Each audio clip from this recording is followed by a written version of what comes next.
Bareskrim Polri akan lakukan hal mengejutkan ini. Tapi sebelum kita bahas tuntas berita lengkapnya, ada baiknya kita semua berbuat kebaikan dengan cara bersedekah subscribe channel kami Elon Jeffrey. Semoga kalian semua yang sudah subscribe dilimpahkan rezekinya dan bahagia di dunia dan akhirat, amin.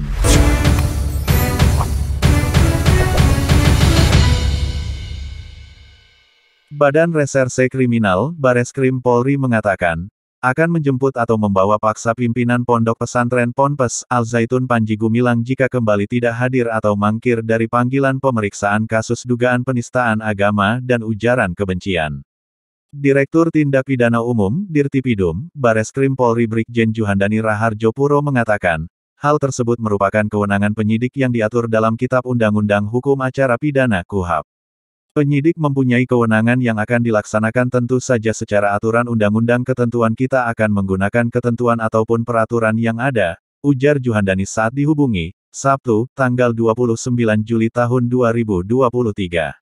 Adapun perihal jemput paksa dalam panggilan pemeriksaan tertuang dalam pasal 112 KUHP yang berbunyi, orang yang dipanggil wajib datang kepada penyidik dan jika ia tidak datang, penyidik memanggil sekali lagi, dengan perintah kepada petugas untuk membawa kepadanya. Sebagaimana diketahui, Panji telah 2 kali dipanggil penyidik Bareskrim di tahap penyidikan kasus dugaan penistaan agama dan ujaran kebencian. Panji pertama kali dipanggil pada Kamis tanggal 27 Juli tahun 2023, namun Panji tidak hadir dengan alasan sedang sakit dan pihak kuasa hukumnya meminta pemeriksaan diundur ke hari Kamis tanggal 3 Agustus tahun 2023.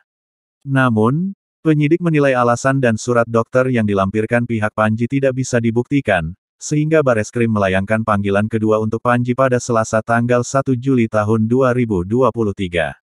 Juhandani menjelaskan Panji dipanggil dalam kapasitas sebagai saksi. Menurutnya, penyidik membutuhkan keterangan pimpinan Ponpes Al Zaitun itu sebelum menggelar perkara kasus dugaan penistaan agama. Dengan dia sudah memberikan keterangan saat menjadi saksi lebih lanjut, kami bisa mengetahui sejauh mana perbuatan yang dilakukan ataupun pembelaan yang dilakukan yang nantinya akan kami gunakan untuk proses gelar lebih lanjut. Jadi kita tinggal tunggu seperti apa penjelasan yang bersangkutan, ujarnya. Dalam kasus ini, penyidik telah mendapatkan hasil uji barang bukti dari Pusat Laboratorium Forensik Puslab-4 Polri serta fatwa Majelis Ulama Indonesia (MUI) terkait kasus tersebut. Selain itu, sudah ada total 54 saksi dan ahli yang diperiksa penyidik di Tipidum Bareskrim Polri. Rinciannya, sebanyak 38 saksi sudah diperiksa serta ada 16 saksi ahli.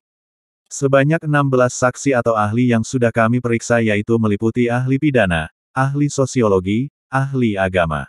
Ahli agama juga ada ahli fikih dan sebagainya, ujar Juhandani. Diketahui, Panji dilaporkan ke Bareskrim atas dugaan penistaan agama. Kemudian, Bareskrim menemukan indikasi tindak pidana ujaran kebencian yang dilakukan Panji. Panji pun diduga melanggar pasal 156A Kitab Undang-Undang Hukum Pidana (KUHP) terkait penistaan agama subsidiar pasal 45A ayat 2, Jo pasal 28 ayat 2 UU nomor 19 tahun 2016 tentang ITE dan atau pasal 14 UU nomor 1 tahun 1946 tentang peraturan hukum pidana.